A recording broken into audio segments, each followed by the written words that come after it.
네, 더불어민주당이 오는 8월 2일 전당대회를 열어서 새 당대표를 선출합니다. 구도는 양강, 양파전으로 붙여졌는데요. 정청래, 박찬대, 박찬대, 정청래 두 의원의 양자 구도가 유력합니다. 자, 저희가 오늘과 내일 두 후보를 차례로 만나볼 텐데요. 자, 먼저 박찬대 의원 스튜디오로 모셨습니다. 어서 오세요. 네, 오랜만에 뵙습니다. 그러니까요. 오늘 출마 공식 선언을 하시는 거죠? 예, 오늘 기자회견 형식으로 해서 당원전에서 출마 기자회견을 합니다. 근데 좀 고심을 하셨던 걸로 이렇게 이제 전해졌었는데 예, 꽤 결심을 굳힌 결정적 계기 이유가 뭘까요? 결정적 계기 사실 뭐 고민 여러 가지가 있었는데 개인적으로는 뭐 다른 정치적 계획도 같이 고민을 했었습니다. 대선이 끝나고 나면 무엇을 할 것이냐라고 하는 고민이 있었는데 대선 전까지는 오로지 대선 승리만을 생각을 했기 때문에 계획이 구체화되지 않았고요. 대선이 끝나고 난 이후에는 무엇을 할 건지 뭐 내년도 지방선거를 준비할 건지 그러니까 아니면 뭐 인천시장설도 좀 돌고 했던데요. 아무래도 인천에서 나고 자라고 성장했기 때문에 인천시장이 정치적인 유일한 목표 중에도 하나 아니었나. 그러니까 내가 무엇을 하고 싶다, 어떤 위치에 되고 싶다 이런 생각은 아무것도 없었는데 혹시 한다면 나고 자란 고향인 인천에서 정치를 통해서 할 역할이 있지 않을까 이런 생각이 있었는데 네. 전에는 그게 제가 잡을 수 없는 큰 목표라고 생각도 했었어요. 그런데 한 10년 사이에 정치적으로 성장을 하면서 대안의 하나로 고민을 좀 했었죠. 근데 지금 당대표를 하게 되면 임기가 1년 동안 아닙니까? 네. 내년 6월 달에 지방선거가 있고 네, 이제 출마는 못 하시는 거죠. 8월 달까지라. 네. 네. 그래서 선택을 하게 되면 또 하나는 가지하는 길이 될 수 있기 때문에 네네. 그것도 하나의 고민이었고 또 두 번째는 지금 120만 명의 권리당원 총 500만 명의 당원을 가지고 있는 거대 집권 여당의 그 민주당의 당대표가 된다는 것이 사실 내가 그만한 자격이 되는가 또 잘할 수 있는가 그리고 시기는 지금이 적절한가 그리고 마지막 고민은 사실은 이거로 인해서 예상되고 있는 혹시 갈등을 어떻게 해소할 것인가.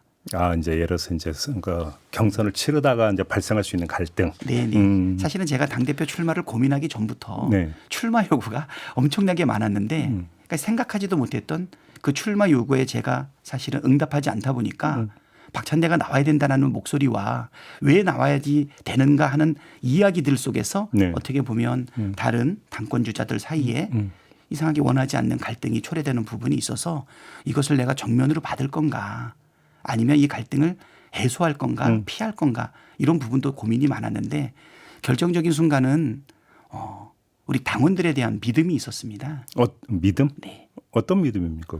이것은 단순한 갈등이 아니고 결국은 국민과 함께 만들어놨던 이 빛의 혁명을 완수해 나가는 과정 속에서 이재명 정부를 성공시키기 위한 당과 정부와 대통령이 결국은 하나 되는 결정을 할 것이다라고 하는 갈등이라고 얘기하지만 그것을 뛰어넘는 사실은 잘하기 경쟁으로 갈 수 있다라고 하는 확신도 들었고요. 그런데 원내대표를 끝마치시자마자 이제 지금 당대표에 도전을 하시는 거잖아요. 예, 그렇습니다. 원내대표도 극한 직업 아닙니까 사실? 아니 안 피곤하세요? 일정상으로는 원내대표가 더 힘들죠. 그러니까.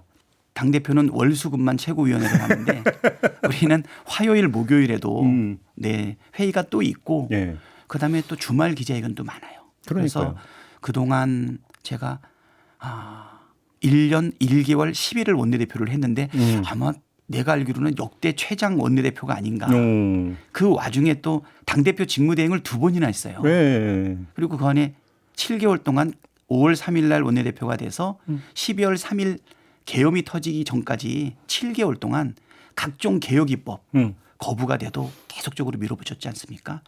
그 결과 MBC도 지켜냈고 거기다가 검사들 탄핵 그러니까 이 정치 검찰 검치 독재 그다음에 또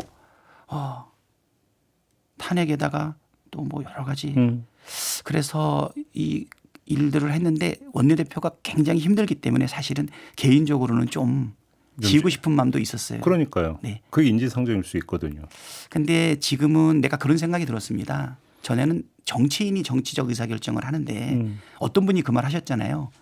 정치는 정치인이 하는 것 같지만 국민이 하는 것이다. 예. 지금 우리 대한민국의 국민들이 주권자로서의 그 역량을 2016년도에도 보여줬지만 이번에 빛의 혁명을 통해서 주권은 반드시 국민에게 있다는 것을 보여줬고요.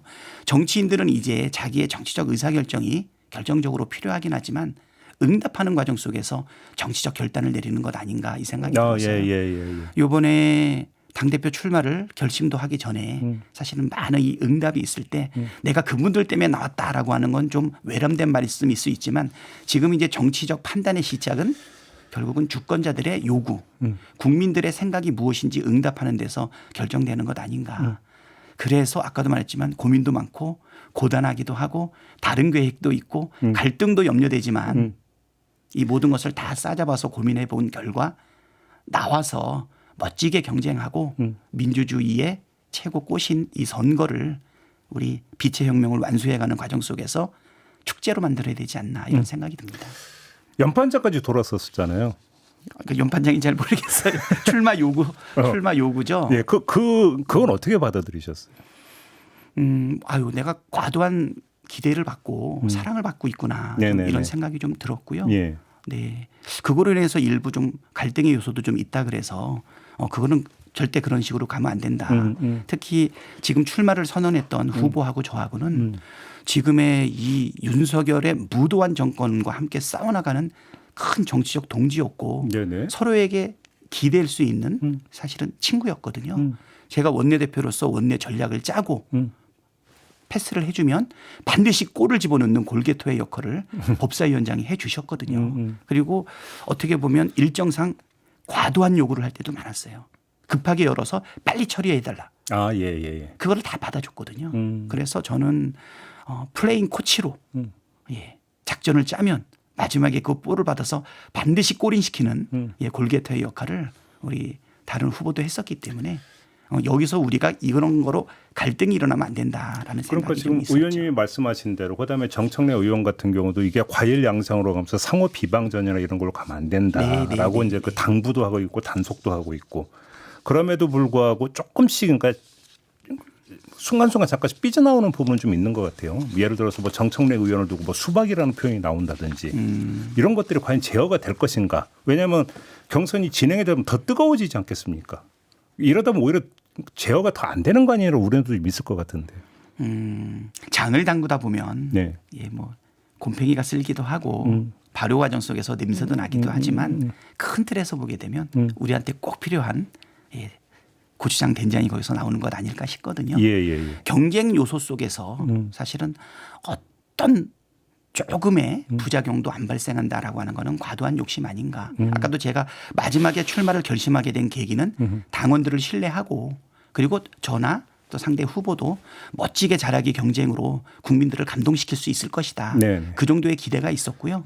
특히 윤석열이 비상계엄을 일으켰을 때 우리가 과연 살아서 국회 밖으로 나갈 수 있을까. 그런 거 아무것도 생각하지 않고 오로지 국민들이 지켜줬기 때문에 여기까지 왔다. 그리고 그것을 이끌었던 깨어있는 시민의 조직된 힘이 바로 우리 민주당의 권리당원들이다라고 하는 신뢰가 있고요. 지금은 일부 서로 검증하고 비판하는 단계에서 나는 이것이 비난이라든가 마타도로까지 발전하지 않을 것이다. 또 일부 그러한 목소리가 있다 하더라도 총체적으로 잘 극복해낼 수 있을 것이다. 이렇게 생각합니다. 그런데 오히려 이제 이런 현상을 해결할 수 있는 가장 좋은 걸 어떤 뭐라고 할까요? 정책, 색깔, 노선 이런 걸 가지고 토론이 이루어지고 한다면 오히려 이제 거기로 모든 게 흡수가 되기 때문에 그건 아주 좋은 선의 경쟁으로 가는 거잖아요. 근데 만약에 이런 구도가 뭔가 그러니까 이 차별점이 만약에 제대로 부각이 되지 않는다라면 오히려 이제 이런 어떤 과일 양상이 인신공격 이런 거로 그러니까 변질될 가능성이 더 높아지는 거 아니겠습니까? 그런 점에서 여쭤보고 싶은데 의원님과 정청래 의원은 어떤 점에서 다르다고 그렇게 판단을 하세요? 나는 정청래 의원은 스타 플레이어 같은 느낌이 들어요. 스타 플레이어. 골게토라고도 이야기를 했죠. 개인기가 아주 뛰어나고 그다음에 정치적 식견이라든가 실력도 대단하고 법사위를 운영해 보시는 거 보셨지 않습니까? 사실 제가 원내대표가 되고 나서 제일 첫 번째 했던 일이 뭐였냐면 원구성이었어요. 그렇죠. 법사위 운영이 반드시 우리가 가져오겠다. 또 결과적으로 우리 공영방송 MBC 지켰지 않습니까? 여러 번 강조하시네요. 예, 그래서 네. 과방위, 그다음에 또 예결위 여기에 위원장들을 어떻게 세울 건가를 진짜 고민을 많이 했는데 네. 예, 성공했던 것 같아요. 법사위원장에 정청래를 세운다는 거에 대해서 사람들이 상상을 못했던 것 같아요. 특히 과방위원장을 1년 하고 다른 상임위를 1년을 하려고 그랬는데 사실 최고위원이기 때문에 의총에서 한번 맞아요. 그런 일이 있었죠. 맞은 적이 예, 한번 맞아요. 있어요. 그런 일이 있었어요. 예. 그럼에도 불구하고 제가 정청래 법사위원장을 세울 때는 깊은 고민이 있었거든요. 독이 될 것이냐 약이 될 것이냐 아주 보약이 됐죠. 그다음에 최민희, 김현 이 두 분을 과방위의 위원장으로 세울 것이고 간사로 세울 것이냐 독이 될 것이냐 약이 될 것이냐 네. 잘 되지 않았습니까? 그다음에 예결위도 그랬고 근데 나는 정청래 위원장은 아까도 말씀드렸듯이 목적을 달성하기 위해서 반드시 그것을 행해나가는 추진력 그다음에 정치적 식견을 분명히 가지고 있다고 저는 생각하고요. 저는 아까도 말씀드렸지만 다른 사람의 장점을 최대한 드러내는 스타일입니다. 원내대표단을 구성해서 일을 할 때도 박성준 수석이 가지고 있는 그 정무적 판단과 추진력 살리고 그다음에 김용민 수석이 가지고 있는 그 정말 그 집요한 개혁 의지 예, 그거를 살려주고 그래서 저는 오히려 코치 같은 스타일로 플레잉 코치로 모든 사람이 잘할 수 있게 하는 그래서 저는 정청래는 정청래가 가지고 있는 예. 강점이 있고 저는 제가 가지고 있는 강점이 있다 이렇게 생각이 됩니다. 정청래 의원은 어떤 말을 했냐면 박찬대 의원이 대표가 돼도 된다라고 이야기를 했어요. 그럼 의원님도 정청래 의원이 대표가 돼도 된다 이렇게 말씀하실 수 있습니까? 당연하죠. 그래요. 왜냐하면 우리 당원들이 고민해서 국민들과 함께 뽑은 당대표 아닙니까? 예. 저는 충분히 정청래 의원이 당대표가 될 만한 자질도 가지고 있고 그만한 헌신도 했다고 생각이 됩니다. 제가 나오는 것은 정청래가 당대표가 되면 안 된다라는 마음으로 나온 것이 아니라 정청래와 제가 주권자인 국민과 당원의 선택을 받을 수 있는 그 장을 열겠다는 것이죠. 네. 뭐 일부 어떤 분들은 정청래와 박찬대가 잘 조율해서 선후 관계를 조절하면 어떠냐라고 하는데 그거는 주권자에 대한 그거는 뭐 엄청난 사실은 모독이죠. 선후 관계는 이번에는 A가 먼저 하고 다음엔 당신이 하고 이런 식으로. 그렇죠. 그건 뭐 있을 수 없는 일이고요. 예. 결국은 정치적 판단은 우리 주권자들이 하는 거고 네, 정치도 알겠습니다. 우리 국민들이 하는 것이다 생각합니다. 집권 여당이잖아요, 이제 민주당은. 네. 그러면 집권 여당의 대표로서 어찌 보면 가장 중요한 것은 대통령과의 관계를 어떻게 설정하고 또 당정 관계를 어떻게 풀어갈 것인가 이 부분 아니겠습니까? 네. 거기서 의원님은 강점을 갖고 계시다 이렇게 자평을 하십니까? 일단 첫 번째로는 저의 공약을 한 가지만 딱 얘기하라 그러면 이거는 이재명 정부의 성공 여기에 민주당의 모든 역량을 걸어야 된다 이렇게 생각이 되고요. 저는 야당에서 이제 집권 여당이 되지 않았습니까? 네네네. 윤석열 정부가 지난 3년 동안 망가뜨려놓은 민생과 경제, 안보 그리고 국격 그다음에 우리 민주주의까지 이재명 정부가 빛의 혁명을 완수해가는 과정 속에서 집권 여당으로서 정말 잘 동반자 관계를 해나가야 된다 예. 이렇게 생각이 되고요. 예. 그러기 위해서는 당, 정, 대가 하나가 되고 원팀이 되어야 되는데 제가 원내대표를 하게 되면서 사실을 돕는 서번트 리더십을 많이 보였고 네. 사람들의 강점을 사실 다 살려냈기 때문에 그 원팀 정신으로 해나가야 된다. 물론 입법부의 역할이 기본적으로 정부에 대한 견제가 있겠죠. 하지만 국민의 기대를 한 몸에 받았기 때문에 네. 이번에야말로 반드시 성공하는 이재명 정부를 만들어야 된다. 그래서 저는 당정대 관계를 원팀 수준으로 만드는 게 첫 번째다. 좀 이렇게 생각이 되고요. 또 하나는 유능한 개혁을 같이 진행해야 된다. 이렇게 봅니다. 그래요. 근데 원팀이 되고 당연히 어떤 국정을 또 그 뒤에서 뒷받침해야 되고 지원도 해야 되는데 또 한편으로는 견제도 해야 되지 않습니까? 그렇죠. 네. 그러니까 필요할 때는 쓴소리도 해야 되고. 그렇죠. 예. 그건 그런 뭐라고 할까요? 한편으로는 협력을 하면서 또 한편 견제를 하는 부분들이 있어서도 그걸 잘할 수 있도록 이렇게 자평하시는 겁니까? 네. 뭐 제가 지난 4년 동안 네. 이재명 대표 이제는 대통령이 되셨지만 네. 사실은 수석 대변인으로 또는 비서실장으로 또 1기 지도부의 최고위원으로 그렇죠. 2기 지도부의 그리고 원내대표로 그리고 그 사이에 두 번의 직대도 했고 총괄 선대위원장도 했기 때문에 필요하다면 그 쓴소리할 과정에서 만한 쓴소리할 만한 그래도 자격도 갖추지 않았을까. 신뢰 관계도 형성이 돼요. 신뢰도 있고요. 그 과정에서도 우리 그 의원님은 이재명 당시 대표에게 할 말은 하셨습니까? 그러면 이재명 대표가 사실 양보하면 안 되는 것까지 양보할 때들이 참 많았어요. 아 그래요? 네. 음. 그럴 때는 제가 아주 단호하게 고집을 부려서 관철시킨 적도 있습니다. 결과적으로 굉장히 좋은 일들도 많았었죠. 아 그래요? 네네. 예. 저 이재명 대표는 최대 장점이 경청인데요. 말을 잘한다고 사람들이 생각하는데 더 잘하는 것은 정말 인내력을 가지고 끝까지 들으세요. 최종 결정은 본인이 하시는데 예. 그러는 과정 속에서 좀 과도한 양보할 때가 있거든요. 예. 그럴 때는 제가 단호하게 안 된다. 음. 그래서 관철시킨 부분들도 많이 있기 그럼 때문에 양보하려고 했는데 안 된다고 뭐 의원님이 이렇게 이제 제동을 걸었던 대표적인 사례가 뭐가 있을까요? 가장 최근 같은 경우에는 이번에 경선 과정에서 네. 예, 선거인단을 모집해서 할 것이냐 아니면 기존에 했던 경선 방식인 5대5 방식으로 할 것이냐. 근데 사실 이번에 뭐 신천지라든가 아니면 정광훈 목사라든가 그다음에 아주 극우 단체들이 사실은 이 경선 과정에 개입을 해서 사실은 난장판을 만들 그런 깊은 우려가 있음에도 불구하고 예, 이 부분을 선거인단 그랬었어요? 그런 선거인단 모집 쪽으로 거의 수용을 했었는데 제가 그거는 절대 안 된다. A 방법을 쓰나 B 방법을 쓰나 후보가 예. 이재명으로 될 가능성이 거의 확실한데 오히려 분란과 논란과 갈등이 초래되는 방식은 원하지 않는다 해서 네, 네. 거의 혼자 예. 밀어붙여 가지고 예, 선거인단 방식이 아닌 권리당원 여론조사 5대5 방식을 했는데 결과도 좋았고 다른 상대 후보들도 결국 다 그 결과를 수용을 해서 좋은 결과를 이끌어냈던 부분이 있었죠. 네. 이제 과거에 그런 사례가 있었지만 이제 그 두고 좀 약간 의견이 갈리는 게 있던데 예를 들어서 만약에 의원님이 당 대표가 됐다고 하면 대통령과 정기적으로 만남이 필요하다고 생각하세요? 정기적인 만남을 먼저 제시할 거라고 생각이 됩니다. 의원님께서? 아니요. 우리 대통령께서? 네. 그래요? 네, 저희들도 늘 만나고 싶죠. 자주 소통하고 싶죠. 네. 우리 이분이 취임하고 3일인가 4일 있다가 저희 지도부를 한번 부르셨어요. 예. 뭐 있을 수 없는 일 아닙니까?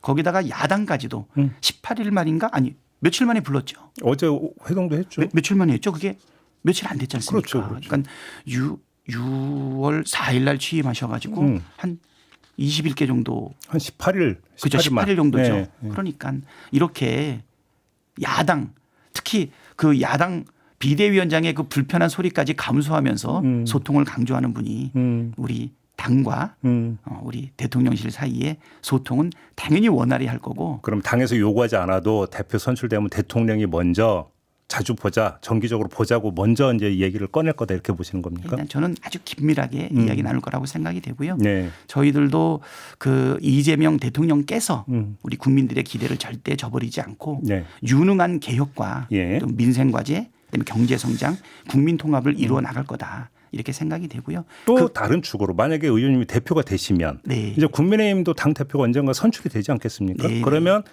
집권 여당의 대표로서 제1야당의 대표 혹시 정기적으로 만남, 회동 혹시 추진할 의향은 있으십니까? 의향이 아니라 반드시 그렇게 해야죠. 그래요. 네. 하지만 적당한 거래를 하거나 야합은 절대 금물입니다. 그래요. 네. 그러면 원내대표 회동이 있는데 그거와 별도의 틀에서 대표 회동에서는 주로 어떤 걸 이야기를 할 수 있을까요? 사실은 우리 민생과 예. 우리 국민들의 행복한 삶을 위해서 야당이 협조해야 된다. 그리고 야당이 원하는 방식들을 우리가 해 나가야 되겠죠. 예. 사실 그동안 윤석열 정부가 보여줬던 그 민생의 그 무능함, 경제 폭망, 그 외교 안보 모든 부분이 어렵지 않았습니까? 네네네. 그것을 해옥하는 과정 속에서 그 예를 들면 이번에 추경안을 우리가 바로 냈지 않습니까? 지금 이번 1사분기 때도 마이너스 0.2% 성장했다고 하고 그렇죠. 2분기 연속 마이너스로 알고 있습니다. 올해 경제 성장률이 0.8%래요. 뭐 우리가 IMF를 맞은 것도 아니고 코로나가 있는 것도 아닌데 물론 이제 세계 경제의 어려움이 촉발되고는 있지만 이거를 해결하기 위해 가지고서 야당하고 적극적으로 소통을 진행해 나가야 되겠죠. 지금 추경 말씀하셨으니까 요번 이제 임시국회 회기가 7월 4일까지인가요? 그렇죠 아마. 원내대표 그만뒀더니. 근데 문제는 그 추경을 그 임시국회 회기가 끝나기 전까지 통과될 수 있느냐 사실 이것도 관심사 아니겠습니까? 지금 예결위원장을 아직 새로 구성하지를 그러니까요. 못한 상태라 그러니까요. 예, 최대한 속도를 좀 예. 내고요. 예. 네네.